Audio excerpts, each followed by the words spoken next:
Truman Burbank lives in the quiet seaside town of Sea Haven, where everything appears calm, friendly, and perfectly normal. He works an office job, is married to his wife Meryl, and greets his neighbors every morning with the same cheerful routine.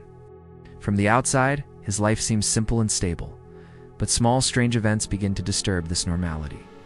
One day, a large light falls from the sky and crashes near him. The explanation given is that it fell from an airplane, but Truman feels something is wrong. Soon after, he notices the same people appearing repeatedly in different places, behaving in identical ways, and he hears the radio describe his exact movements as if someone is watching him. These incidents make Truman uneasy, and he begins to sense that his world is not as natural as it appears.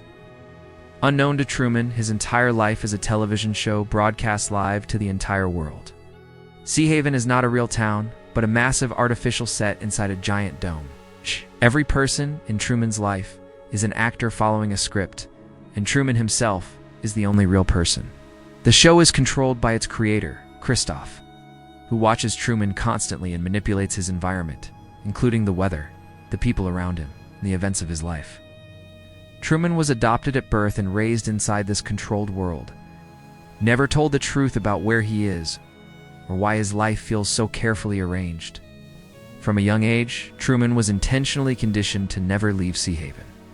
His fear of water was created when Christoph staged the fake drowning of Truman's father during a boating trip, making Truman believe his father died at sea.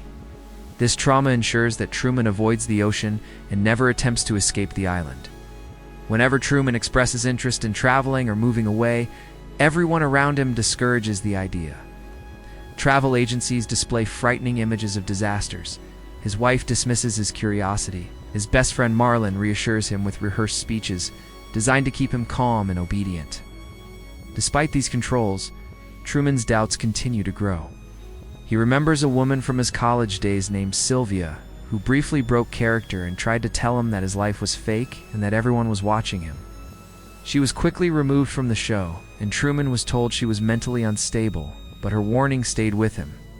Over time, Truman begins to test his surroundings by acting unpredictably. He changes routines suddenly, speaks nonsense, and makes impulsive decisions to see how people react. Each time, the world around him struggles to respond naturally, and the cracks in the illusion become more visible. Truman's marriage begins to fall apart as his wife Meryl struggles to maintain her role. She awkwardly promotes household products during emotional conversations, making Truman increasingly suspicious. Eventually, under pressure, Meryl has an emotional breakdown and unintentionally reveals that she is acting.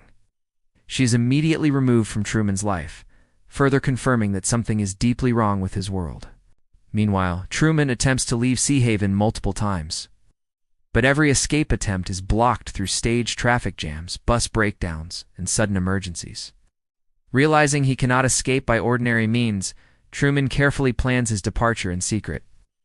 One night, he disappears from his home, causing panic among the show's producers. Truman steals a boat and sails into the open sea, confronting his greatest fear. In response, Christoph creates a violent artificial storm, hoping to force Truman back by threatening his life. The waves grow massive, the wind becomes deadly, and Truman nearly drowns. But he refuses to turn back, declaring that he would rather die than continue living in a fake world. The storm suddenly stops, and Truman's boat crashes into what appears to be the sky. He reaches out and touches it, discovering it is a solid wall. Realizing the truth, Truman finds a staircase leading upward to a small exit door at the edge of the dome. As he prepares to leave, Christoph speaks to him directly through the sky, revealing himself as the creator of Truman's world. Christoph tells Truman that the outside world is dangerous and cruel, and that Sea Haven was designed to protect him. He insists that everything Truman experienced was real to him, and that he was loved and safe inside the show. Truman listens quietly and then makes his final decision. He acknowledges the fear of the unknown, but chooses freedom over control. With a smile, he delivers his familiar line, "Good afternoon, good evening, and good night," bows, and walks through the exit door. As Truman leaves the artificial world for the first time, the show ends. And viewers around the world watch silently as the man they followed his entire life finally steps into reality.